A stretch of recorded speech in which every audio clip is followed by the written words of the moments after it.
65 ವರ್ಷ ವಯಸ್ಸು, ನನಗಿನ್ನ 59 ವರ್ಷ ವಯಸ್ಸು. 6 ವರ್ಷ ಜಾಸ್ತಿ ಮಾಡಿದ್ರೆ ಹೆಂಗೆ ಹೋಗ್ತೀವಿ ನಾವು. ಅವನು ನನಗೆ ಬರೀ 33 ಅಂತ ಹೇಳ್ತಾ ಇದ್ದ, ಅವ್ನಿಗೆ 37 ಒಂದು ವಯಸ್ಸು. ರೆಕಾರ್ಡ್ಸ್ ಎಲ್ಲ ಇರುತ್ತೆ.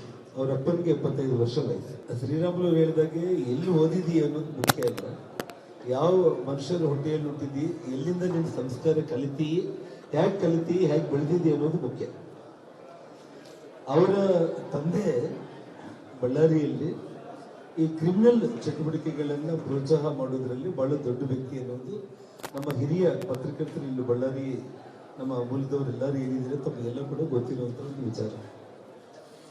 ನಿನ್ನೆ ಜನಾರ್ದನ್ ರೆಡ್ಡಿ ಮನೆ ಸುಟ್ಟು ಬಿಡ್ತಾ ಇದ್ದೆ, ಬಳ್ಳಾರಿನೇ ಭಸ್ಮ ಆಗೋಗುತ್ತೆ ನಮ್ದು ಅಂದರೆ ಶಿವನ 3ನೇ ಕಡ್ಡು ತೆಗೆದ್ರೆ ಹೆಂಗೆ ಭಸ್ಮ ಆಗ್ಬಿಡುತ್ತೇನೋ, ನಾನೇನಾದರೂ ತಾಳ್ಮೆ ಕಳ್ಕೊಂಡ್ರೆ ಇಡೀ ಬಳ್ಳಾರಿನೇ ಭಸ್ಮ ಆಗ್ಬಿಡುತ್ತೆ ಅನ್ನೋ ಪದ ಅವ್ನು ಯೂಸ್ ಮಾಡಿದ್ದಾನೆ. ಅಂದರೆ ಅವನ ಮೂರ್ಖತನ, ಅವನ ಸಂಸ್ಕಾರ, ಅವನಿಗಿರುವಂಥ ಸಂಸ್ಕೃತಿ ಏನನ್ನೋದು ನಿನ್ನೆ ಎತ್ತು ತೋರಿಸ್ತಾ ಇರುವಂಥ ಒಂದು ವಿಷಯ. ಇಲ್ಲಿ ಮೇನ್ ಆಗಿ ಏನಾಗಿದೆ ಅಂದರೆ ಡೆವಲಪ್ಮೆಂಟ್ ಕೆಲಸಗಳು ಅವನಿಗೆ ಮಾಡಲಿಕ್ಕೆ ಆಗ್ತಾ ಇಲ್ಲ.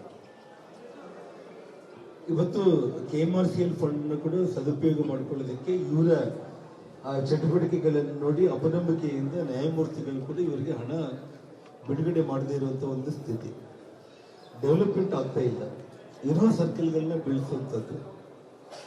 ಇವತ್ತು SP ಸರ್ಕಲ್ ಬಹಳ ಸುಂದರವಾಗಿದ್ದಿದ್ರೆ ದೊಡ್ಡ ಟ್ರೈನ್ ಪೆಟ್ಟಿಗೆ ಥರ ಮಾಡಿಬಿಟ್ಟು, ರಾಮ್ಲು ಅವ್ರು ಹೇಳಿದಂಗೆ 25 ವರ್ಷಗಳ ಹಿಂದೆನೇ ವಾಲ್ಮೀಕಿ ಮೂರ್ತಿ ನಾವು ಅಲ್ಲಿ ಇಟ್ಟಿದ್ದೀವಿ, ವಾಲ್ಮೀಕಿ ಸರ್ಕಲ್ ಅಂತ ಮಾಡಿದ್ದೀವಿ, ವಾಲ್ಮೀಕಿ ಭವನ, ಸೆಂಟ್ರಲ್ ಏರ್ ಕಂಡೀಷನ್ ಭವನ ಕಟ್ಟಿದ್ದೀವಿ 8 ಕೋಟಿಯಲ್ಲಿ, 20 ಅಡಿ ವಾಲ್ಮೀಕಿ ಮೂರ್ತಿಯನ್ನು ಮಾಡಿದ್ದೀವಿ. ಸೊ ವಾಲ್ಮೀಕಿ ಮೂರ್ತಿ ಮಾಡೋದಕ್ಕೆ ನಿನ್ನೆ ಶ್ರೀರಾಮುಲು ಅವ್ರ ಹೆಸರು ಹೇಳಿದಕ್ಕೂ ಕೂಡ ಅವನಿಗೆ ಧೈರ್ಯ ಇಲ್ಲದಂಗೆ ಶೂನ್ಯದಿಂದ ವಾಲ್ಮೀಕಿ ಹೆಸರು ಹೇಳ್ಕೊಂಡು ಮೇಲೆ ಬಂದಿರುವಂಥ ನಾಯಕ ಅಂತ ಹೇಳಿ ಅವನು ಮಾತಾಡ್ತಾ ಇದ್ದ. ಇದ್ರೆ ಅವನ ಸಂಸ್ಕಾರ, ಅವನ ನಾಲ್ಗೆ ಏನಂತೇಳಿ ಗೊತ್ತಾಯ್ತು. ಮನೆ ಮುಂದೆ ಬಂದು, ನಾನು ನಿನ್ನೆ ಗಂಗಾವತಿಯಲ್ಲಿ ಚನ್ನಬಸವ ಜಾತ್ರೆ ಮುಗಿಸ್ಕೊಂಡು ನಾನು ನಮ್ಮ ಶ್ರೀಮತಿ ನಾವಿಲ್ಲಿ ಬರೋದ್ರೊಳಗಡೆ ಕಂಪ್ನಿ ದಾಟ್ತಾ ಇದ್ದೀನೋ ಇಲ್ಲೋ, ಇಲ್ಲಿ ನಮ್ಮ ನಾಗರಾಜ್ ಅಂತೇಳಿ ಕೆಲಸ ಮಾಡೋ ಹುಡುಗ ಫೋನ್ ಮಾಡಿ, ಸರ್ 40-50 ಮಂದಿ ಗನ್ಮ್ಯಾನ್ಗಳೆಲ್ಲ ಬಂದು, ಅದು 10 ಮಂದಿ ಗನ್ಮ್ಯಾನ್ಗಳು, ರೌಡಿಗಳು ಚೇರ್ಗಳು ಹಾಕೊಂಡು ಇಲ್ಲಿ ಬಾಟಲ್ ತಗೊಂಡು ಓಪನ್ ಆಗಿ ಕುಡಿತಾ ಇದ್ದಾರೆ. ಈ ವಿಷಯದಲ್ಲಿ ನನಗೆ ಕಾಲ್ ಮಾಡಿದ ತಕ್ಷಣ ನಾನು ಪೊಲೀಸರಿಗೆ ಇಂಟಿಮೇಷನ್ ಕೊಟ್ಟೆ. ಇಮಿಡಿಯೇಟ್ ಆಗಿ ಪೊಲೀಸರಿಗೆ ಇಂಟಿಮೇಷನ್ ಕೊಟ್ಟೆ. ಶ್ರೀರಾಮುಲು ಅವರಿಗೆ ಕಾಲ್ ಮಾಡಿದೆ. ನಾನು ಕರೆಕ್ಟಾಗಿ ಶ್ರೀರಾಮುಲು ರೆಡಿಯಾಗಿ ಬರೋದ್ರೊಳಗಡೆ ನಾನು ರೀಚ್ ಆಗಿಬಿಟ್ಟೆ. ನಾನು ಇಬ್ಬರು ಬಂದಿನ ಅಲ್ಲಿ ಹತ್ರ ಬರ್ತಾ ಇದ್ದೀವಿ. ಶ್ರೀರಾಮುಲು ಅವರು ನನ್ನ ಬಿಟ್ಟು ಅವನಿಗೆ ಬುದ್ಧಿವಾದ ಹೇಳೋದಕ್ಕಂತ ಹೋದ್ರು. ಈ ರೀತಿ ಮನೆ ಮುಂದೆ ಬಂದು ಜಗಳ ಮಾಡೋದು ಸರಿಯಲ್ಲ ಅಂತೇಳಿ. ಆದರೂ ಕೂಡ ಅವನು ಕೇಳೋ ಪರಿಸ್ಥಿತಿಯಲ್ಲಿ ಇಲ್ಲ. ಅವನು ಸಿಕ್ಕಾಪಟ್ಟೆ ಅವನು ಕೂಗಾಡ್ತಾ ಇದ್ದ. ನೇರವಾಗಿ ನನ್ನ ಕಡೆನೇ ಅಂದರೆ ನಾನು ಗಾಡಿ ಸ್ಟಾಪ್ ಮಾಡಿದ ತಕ್ಷಣ ಜನಾರ್ದನ್ ರೆಡ್ಡಿ ಬಂದರು ಅಂತೇಳಿ ಕೂಗಾಟ ಆಯಿತು. ನಮ್ಮ ಹುಡುಗನಿಗೆ ಹೋಗ್ತಾ ಇರ್ಬೋದು ಅಂತ ನಾನು ಅನ್ಕೊಂಡೆ. ಆದರೆ ಅವ್ರಿಗೆ ಎಚ್ಚರಿಕೆ ಕೊಟ್ಟಿದ್ದಾರೆ, ಜನಾರ್ದನ್ ರೆಡ್ಡಿ ಬಂದ ಅಂದ ತಕ್ಷಣ ಫೈರಿಂಗ್ ಸ್ಟಾರ್ಟ್ ಮಾಡಿಬಿಟ್ಟು. ಆ ಫೈರಿಂಗ್ ವಿಡಿಯೋಗಳು ನಿಮ್ಮ ಹತ್ರನೇ ಇದೆ. ಕರೆಕ್ಟಾಗಿ ನಮ್ಮ ಕ್ಯಾಂಪ್ ಆಫೀಸರ್ ನಮ್ಮ ಮನೆ ಕಡೆ ಆ ಪ್ರೈವೇಟ್ ಗನ್ಮ್ಯಾನ್ಗಳೇನು ಟರ್ಬನ್ ಹಾಕ್ಕೊಂಡು ಫೈರ್ ಮಾಡಿದ್ದಾರೆ ಅದೆಲ್ಲವೂ ಇದೆ. ನನ್ನ ಜೊತೆಯಲ್ಲಿ ಕೂಡ ಬುಲೆಟ್ನಲ್ಲಿ ನಿನ್ನೆ ನಿಮಗೆ ವಿಡಿಯೋದಲ್ಲಿ ತೋರಿಸಿದ್ದೀನಿ. ನಾನು ಇವಾಗ ಕಂಪ್ಲೇಂಟ್ ಕೊಡ್ತಾ ಇದ್ದೀನಿ. ವೈಯಕ್ತಿಕವಾಗಿ ನಾನೇ ಜೀವರಕ್ಷಣೆ ವಿಚಾರದಲ್ಲಿ, ಬಳ್ಳಾರಿಯಲ್ಲಿ ಕಾನೂನು ಹದಗೆಟ್ಟಿರುವಂಥ ಒಂದು ವಿಚಾರದಲ್ಲಿ ಇವತ್ತು ನಮ್ಮ ಇಡೀ ಹಿರಿಯ ನಾಯಕರು ದೆಹಲಿಯಿಂದ ಹಿಡಿದು ಇವತ್ತು ನಮ್ಮ ರಾಜ್ಯದ ಉಸ್ತುವಾರಿ ರಾಧಾಮೋಹನ್ ದಾಸ್ ಅಗ್ರವಾಲ್ ಅವರು, ಕೊಮ್ಯುನಿಟಿ ಸುಧಾಕರ್ ರೆಡ್ಡಿ ಅವರು, ವಿಜಯೇಂದ್ರ ಅವರು, ಅಶೋಕ್ ಅವರು, ಚಲುವಾದಿ ನಾರಾಯಣ ಸ್ವಾಮಿ ಅವರು ಎಲ್ಲರೂ ಕೂಡ ಮಾತಾಡಿದ್ದಾರೆ. ಮತ್ತು ಎಲ್ಲರೂ ಕೂಡ ಮಾಧ್ಯಮಗೋಷ್ಠಿ ಮಾಡಿ ನನ್ನ ಮತ್ತು ಶ್ರೀರಾಮುಲು ಅವರನ್ನ ಇವತ್ತು ಸಿಟಿಂಗ್ ಹೈಕೋರ್ಟ್ ಜಡ್ಜ್ ಮೂಲಕ ಅಥವಾ CBI ಎಂಕ್ವೈರಿನ ಮಾಡೋದಕ್ಕೆ ಇವತ್ತು ಒತ್ತಾಯ ಮಾಡೋದು ಮಾತ್ರ ಅಲ್ಲ, ಇದನ್ನ ಬಹಳ ಪಕ್ಷ ಗಂಭೀರವಾಗಿ ತಗೊಂಡು ಇದನ್ನ ಮುಂದೆ ಆ ಮಟ್ಟಕ್ಕೆ ಎಂಕ್ವೈರಿ ಆಗಿ ಸತ್ಯಾಂಶಗಳು ಇಡೀ ಜಗತ್ತಿಗೆ ತಿಳಿಯುವವರೆಗೂ ಕೂಡ ಇವತ್ತು ನಮ್ಮ ಹೋರಾಟ ಅನ್ನೋದಂತೂ ಯಾವುದೇ ಕಾರಣಕ್ಕೂ ಕೂಡ ನಿಲ್ಲಲ್ಲ. ನಿನ್ನೆ ಇನ್ನ ಒಂದು ಮುಖ್ಯವಾಗಿ ಹೇಳ್ಬೇಕು ಅಂತಂದ್ರೆ, ನನಗೆ ಯಾಕಂದ್ರೆ ವಾಯ್ಸ್ ಎಲ್ಲ ಇದಾಗಿರೋದು, ನಿನ್ನೆ ಪ್ರಮುಖವಾಗಿ ಘಟನೆ ಆಗ್ಲಿಕ್ಕೆ ಅವನ ಪರಿಸ್ಥಿತಿ ಏನಾಗಿದೆ ಅಂತಂದ್ರೆ, ಇಡೀ ಬಳ್ಳಾರಿಯಲ್ಲಿ ಹಾಡು ಹಗಲು ಬೆಳಿಗ್ಗೆ 6 ಗಂಟೆಗೆ ವಾಕಿಂಗ್ ಹೋಗಿರೋ ಒಬ್ಬ ಡಾಕ್ಟರ್ನ ಕಿಡ್ನಾಪ್ ಮಾಡ್ಕೊಂಡು ಹೋಗ್ಬಿಟ್ರು. ಒಬ್ಬ ದೊಡ್ಡ ಮಾರ್ವಾಡಿ ಕುಟುಂಬ, ಗ್ರಾನೈಟ್ ಬಿಸ್ನೆಸ್ ಮಾರ್ಬಲ್ ಬಿಸ್ನೆಸ್ ಮಾಡುವಂಥವ್ರನ್ನ ಸಿಕ್ಕಾಪಟ್ಟೆ ಅಂಗಡಿಗೆ ತೂರಿ ಫ್ರೀಯಾಗಿ ಮಾರ್ಬಲ್ ಕೊಡ್ಬೇಕು, ಇಲ್ಲ ಅಂತಂದ್ರೆ ಹೊಡೆದಾಗ ಅವ್ರನ್ನ ಪೊಲೀಸ್ ಕಂಪ್ಲೇಂಟ್ ಕೊಡ್ಲಿಕ್ಕೆ ಸೋಮಶೇಖರ್ ರೆಡ್ಡಿ ಅವರು ಹೋಗಿ ಮನೆ ಬಳಸಿದ್ರು ಕೂಡ ಅವ್ರು ಗಾಬರಿಯಾಗಿ ಊರೇ ಬಿಟ್ಟು ಹೋಗ್ಬಿಟ್ರು. ಅಹಮದಾಬಾದ್ಗೆ ಅವರು ಹೋಗ್ಬಿಟ್ಟಿದ್ದಾರೆ. ಜೊತೆಗೆ ಇಡೀ ಬಳ್ಳಾರಿ ನಗರದಲ್ಲಿ ಎಲ್ಲ ವಾರ್ಡ್ಗಳಲ್ಲಿ ಮಟ್ಕ ಬೀಟರ್ಸ್ ಅಂದ್ರೆ ಎರಡೆರಡು ಗುಂಪುಗಳನ್ನ ಬರೆಯೋದಕ್ಕೆ ಕೊಟ್ಟಿದ್ದಾರೆ. ಮೊನ್ನೆ ಶ್ರೀರಾಮ್ಲು ಅವರು ಪ್ರೆಸ್ ಮೀಟ್ ಅಲ್ಲಿ ಹೇಳಿದಾಗ ಹಿಂದೆ ಮುಂಬೈಯಿಂದ ಯಾವುದೋ ನಂಬರ್ ಬರ್ತಾ ಇತ್ತು ಅಂತ ಹೇಳಿ, ಇವತ್ತು ಇವನು MLA ಇವನೇ ನಡೆಸ್ತಾ ಇದ್ದಾನೆ ಮಟ್ಕ, ಇವನೇ ಗ್ರೂಪ್ಗಳನ್ನ ತಯಾರು ಮಾಡಿದ್ದಾನೆ. ಪ್ರತಿ ವಾರ್ಡಲ್ಲಿ ಎರಡೆರಡು ಮಟ್ಕ ಗುಂಪುಗಳು, ಗಾಂಜಾಗಳು. ನನಗೆ ನಿನ್ನೆ ಹೆಣ್ಮಕ್ಳು ಬಂದಿದ್ರು, ಹೇಳ್ತಾ ಇದ್ರು ದೇವಿನಗರ ಬಸವನಗುಡ್ಡ ಭಾಗದಲ್ಲಿ ಬೆಳಿಗ್ಗೆ 9 ಗಂಟೆಗೆ ಒಂದು ಸ್ಪಾಟ್ ಇದೆ, ಕರೆಕ್ಟಾಗಿ ಅಲ್ಲಿ ಗಾಂಜಾ ಮಾಡ್ತಾ ಇದ್ದಾರೆ. ಈ ರೀತಿ ಇಡೀ ಬಳ್ಳಾರಿಯಲ್ಲಿ ಒಂದು 10 ಕಡೆ ಬೆಳಿಗ್ಗೆ ಯಂಗ್ಸ್ಟರ್ಸ್ ಹೋಗ್ಬಿಟ್ಟು ಗಾಂಜಾ ತಗೊಳ್ಳುವಂತ ಕೆಲಸ ಆಗ್ತಾ ಇದೆ ಅಂತ ಹೇಳಿ ಹೇಳ್ತಾ ಇದ್ದಾರೆ. ನೋಡಿ, ನಾನು ಮತ್ತು ಶ್ರೀರಾಮುಲು ನಮ್ಮ ಸಹೋದರರು ನಾವು ರಾಜಕೀಯ ಮಾಡಿರುವಂಥದ್ದು ಯಾವತ್ತು ಅಭಿವೃದ್ಧಿ ಪರವಾಗಿ. ಬಳ್ಳಾರಿ ಅನ್ನೋದು ಬೆಂಗಳೂರು ನಂತರ ಒಂದು 2ನೇ ಮಹಾನಗರವಾಗಿ ಅಭಿವೃದ್ಧಿ ಆಗ್ಬೇಕು ಅನ್ನೋಂಥ ಕಲ್ಪನೆ ಇಟ್ಕೊಂಡು ಅಧಿಕಾರ ಬಂದ ತಕ್ಷಣ ನನ್ನ ಮೊದಲನೇ ಪ್ರೆಸ್ ಮೀಟ್ ಇಲ್ಲಿ ನಮ್ಮ ಆ ಟೈಮ್ನಲ್ಲಿ ಉದಯ್ ಟಿವಿ ಗೌಡ, ನಮ್ಮ ಮಸೂದನ್ ಅವರು, ಇನ್ನೂ ಬಹಳ ಮಂದಿ ಹಿರಿಯರು, ಮಲ್ಲಿಕಾರ್ಜುನ ಆಗಿರ್ಬೋದು, ಎಲ್ಲರೂ ಕೂಡ ನಿಮಗೆ ಗೊತ್ತಿರಬೇಕು. ನಾನು ಮೊದಲು ಹೇಳಿದೆ, ನನ್ನ ರಾಜಕೀಯ ಶತ್ರುಗಳನ್ನ ರಾಜಕೀಯದಲ್ಲಿ ನಾನು ಹೋರಾಟ ಮಾಡಿ ನಾವೆಲ್ಲರೂ ಗೆದ್ದಿದ್ದೀವಿ ಆಗಲಿ, ನಮ್ಮಿಂದ ಯಾರಿಗೂ ಕೂಡ ಏನು ತೊಂದರೆ ಆಗ್ಲಿಕ್ಕಿಲ್ಲ. ಊರು ಅಭಿವೃದ್ಧಿ ಆಗ್ಬೇಕು, ನಿಮ್ಮ ಲ್ಯಾಂಡ್ಗಳು ಆಸ್ತಿಗಳು ಅಭಿವೃದ್ಧಿ ಮಾಡ್ಕೊಳ್ಳೋದಿದ್ರೆ ನಾವೇ ಮುಂದೆ ನಿಂತು ನಿಮಗೆ ಕೆಲಸ ಮಾಡ್ಕೊಡ್ತೀವಿ. ಊರು ಶಾಂತಿಯಿಂದ ಇದ್ರೆ ಊರು ದೊಡ್ಡದಾಗುತ್ತೆ, ಮಹಾನಗರ ಆಗುತ್ತೆ. ಗಲಾಟೆಗಳಿಂದ ಯಾರು ಕೂಡ ನಮ್ಮ ಊರು ಉದ್ಧಾರ ಆಗೋದಕ್ಕೆ ಸಾಧ್ಯ ಇಲ್ಲ ಅಂತೇಳಿ 2008 ಪ್ರೆಸ್ ಮೀಟ್ ಅಲ್ಲಿ ನಾನು ಹೇಳಿದಂಥವ್ರು. ಯಾವುದೇ ನಮ್ಮ ಕಾಲದಲ್ಲಿ ಇದೇ ಭರತ್ ರೆಡ್ಡಿ ಅವ್ರ ತಂದೆ, ಅವ್ರ ಚಿಕ್ಕಪ್ಪಂದ್ರು ಇವತ್ತು ಅವ್ರೇನು ಲೇಔಟ್ಗಳು ಮಾಡ್ಕೊಂಡು ಇವತ್ತು ಅಭಿವೃದ್ಧಿ ಆಗ್ತಾ ಇದ್ದಾರೆ.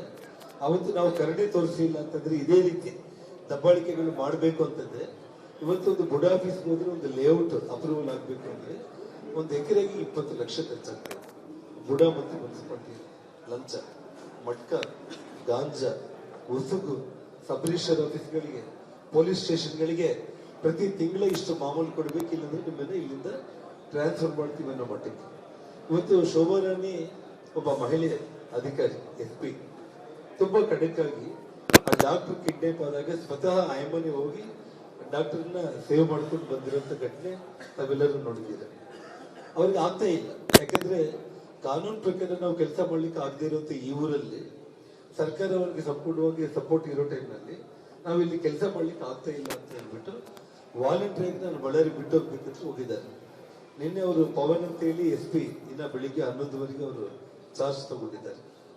ಇನ್ನು ಅಷ್ಟೋ ಇಷ್ಟು ತಾವು ಹೇಳಿದಂಗೆ ಪತ್ರಕರ್ತರು, ಪೊಲೀಸರು ಮನೆ ಮುಂದೆ ಬಂದು ನಾನು ಕಂಪ್ನಿಯಿಂದಾನೇ ಫೋನ್ ಮಾಡಿ ಈ ರೀತಿ ಮನೆ ಹತ್ರ ಬಂದು ಗಲಾಟೆ ಮಾಡ್ತಾ ಇದ್ದಾರೆ ಅಂದಿದ್ದಕ್ಕೆ ತಕ್ಷಣ ಪೊಲೀಸರು ಬಂದಿದ್ದಕ್ಕೆ ಅಟ್ಲೀಸ್ಟ್ ಮನೆ ಹತ್ರ ಒಂದು ಸೇಫ್ ಇದೆ ಅನ್ನೋದಾಯ್ತು. ಇಲ್ಲ ಅಂತಂದ್ರೆ ಅವ್ರು ಏನ್ ಮಾಡಿದ್ದಾರೆ, ಮಧ್ಯಾಹ್ನ 2 ಗಂಟೆಗೆ ಇಲ್ಲಿ ಬ್ಯಾನರ್ ತೆಗಿಲಿಕ್ಕೆ ಪ್ರಿನ್ಸಿಪಲ್ ಪೊಲೀಸ್ ಅವರು ಬಂದು ಮನೆ ಹತ್ರ ಗಲಾಟೆ ಮಾಡಬೇಡಿ ಅಂತ ಬ್ಯಾನರ್ ಹಾಕೋದು ಬೇಡ ಅಂತ ಹೇಳಿ 2 ಗಂಟೆಗೆ ಅವರೆಲ್ಲರನ್ನ ಕಳಿಸ್ಬಿಟ್ರು. ಆದ್ರೆ ರಾತ್ರಿ 7 ಗಂಟೆಗೆ ಅವ್ರು ಮತ್ತೆ ಪ್ಲಾನ್ ಮಾಡ್ಕೊಂಡು 5 ಅವರ್ಸ್ ಒಳಗಡೆ ಎಲ್ಲ ಮನೆಗಳ ಮೇಲೆ ಕಲ್ಲುಗಳು, ಬೀರ್ ಬಾಟಲ್ಗಳು, ಪೆಟ್ರೋಲ್ ತುಂಬಿ ಎಲ್ಲ ರೆಡಿ ಮಾಡಿಕೊಂಡು ಕರೆಕ್ಟಾಗಿ ಮನೆ ಹತ್ರ ನನ್ನ ಪ್ರೋಗ್ರಾಮ್ ಕೂಡ ಅವ್ರು ತಿಳ್ಕೊಂಡಿರ್ಬೋದು. ಗಂಗಾವತಿಯಿಂದ ನಾನು ಬರ್ತಾ ಇರುವಂತದ್ದಾಗಿರ್ಬೋದು. ಯಾಕಂದ್ರೆ ನಾನು ದಿನ ಬೆಳಿಗ್ಗೆ ಅಂದ್ರೆ 6 ಗಂಟೆಗೆಲ್ಲ ಮನೆ ಬಿಟ್ಟು ಗಂಗಾವತಿಗೆ ಹೋಗ್ತೀನಿ, ರಾತ್ರಿ ಮತ್ತೆ ವಾಪಸ್ ಮನೆಗೆ ಬರ್ತಾ ಇರ್ತೀನಿ ನಾನು. ಆ ಸಮಯದಲ್ಲಿ ಹೆಜ್ಜೆ ಹೆಜ್ಜೆಗೂ ಕೂಡ ಪ್ರತಿ ಹಳ್ಳಿಯಲ್ಲೂ ಕೂಡ ಅವ್ನಿಗೆ ಪ್ರೋಗ್ರಾಮ್ ಗೊತ್ತಿರಬೇಕು ಅಂತ ನನ್ಗೆ ಅನಿಸುತ್ತೆ. ಸಾವಿರಾರು ಮಂದಿನ ಸೇರಿಸಿ ರೆಡಿ ಮಾಡ್ಕೊಂಡಿದ್ದಾರೆ. ಶ್ರೀರಾಮುಲು ಅವ್ರಿಗೂ ಗೊತ್ತಿಲ್ಲ, ಏನು ಮನೆ ಹತ್ರ ಬಂದು ಗಲಾಟೆ ಮಾಡ್ತಿದ್ರು, ಹೋಗಿ ಅವ್ರನ್ನ ನೆಪ್ಸಿ ಕಳ್ಸೋಣ ಅಂತ ಹೇಳಿ ಬಂದಿರುವಂಥದ್ದು. ಹಾಗಾಗಿ ಇವತ್ತು ಜನಾರ್ದನ್ ರೆಡ್ಡಿ ಅವ್ರ ಮನೆ ಮೇಲೆ ಹೋಗಿ ಅವ್ರನ್ನೇ ಎದುರಿಸಿ ಮನೆ ತೂರಿ ಮನೆ ಗಲಾಟೆ ಮಾಡಿ ಆಫೀಸೆಲ್ಲ ಬಡಿದು ಅವ್ರ ಮನೆ ತೋರಿದೀವಿ ಅಂತಂದ್ರೆ ಇಡೀ ಬಳ್ಳಾರಿ ನಗರ ಎಲ್ಲ ವ್ಯಾಪಾರಸ್ಥರಿಂದ ಹಿಡಿದು ಎಲ್ಲರೂ ಭಯಭ್ರಾಂತರಾಗ್ಬಿಟ್ಟು ನಮ್ಮ ಹಿಡಿದಕ್ಕೆ ಬರಲಿ. ಇನ್ನಿರೋದು 2 ವರ್ಷ, 2 ವರ್ಷದಲ್ಲಿ ನಾನು ಅಡ್ಡದಿಡ್ಡಿಯಾಗಿ ದುಡಿಬೇಕು, ಗಾಬರಿ ಮಾಡಬೇಕು ಅನ್ನೋಂಥ ಒಂದು ಕೆಟ್ಟ ಯೋಚನೆಯಿಂದ ಒಂದು ಮತ್ತೆ ಜನ ಪ್ರೀತಿ ಕಳ್ಕೊಂತ ಇದ್ದಾರೆ ಇಡೀ ಜಿಲ್ಲೆಯಲ್ಲಿ. ಕಾಂಗ್ರೆಸ್ ಪಕ್ಷ ವಿಶೇಷವಾಗಿ ಇವನು ಭರತ್ ಅವನೇನು ಜನಪ್ರೀತಿ ಕಳ್ಕೊಂತ ಇದ್ದಾನೆ. ಬರೋ ದಿನಗಳಲ್ಲಿ BJP ಬರುವುದು ಗ್ಯಾರಂಟಿ. ಇಷ್ಟೊಳಗಡೆ ನಾನು ಏನಾದ್ರೂ ಅಡ್ಡದಿಡ್ಡಿಯಾಗಿ ದುಡ್ಕೋಬೇಕು ಅನ್ನುವಂಥ ಲೆಕ್ಕದಲ್ಲಿ ಸಣ್ಣ ಸಣ್ಣ ವಿಚಾರಗಳನ್ನ ಒಂದು ಬ್ಯಾನರ್ ವಿಚಾರವನ್ನ ನೆಪವಾಗಿ ಇಟ್ಕೊಂಡು ಸಾವಿರಾರು ಮಂದಿನ ಕರ್ಕೊಂಡು ಬಂದು ಫೈರಿಂಗ್ ಮಾಡಿ ಇಷ್ಟು ದೊಡ್ಡ ಮಟ್ಟದಲ್ಲಿ ಮಾಡಿರೋದು ಅಂತೇಳಿ ನಾನು ನಿಮ್ಗೆ ಹೇಳಬಲ್ಲೆ. ಒಂದು ಅಪ್ಡೇಟ್ ಇದೆ ರೀ, SP ಅವರು ಇಲ್ಲಿ ಈಗ ತಾನೇ ಅವರು ಹೇಳಿಕೆಯನ್ನು ಕೊಟ್ಟಿದ್ದಾರೆ. ಖಾಸಗಿ ಗನ್ಮನ್ನಿಂದನೇ ಫೈರಿಂಗ್ ಆಗಿದೆ ಅನ್ನಂತ ಹೇಳಿಕೆಯನ್ನು ಕೊಟ್ಟಿದ್ದಾರೆ SP ಸಾಹೇಬ್.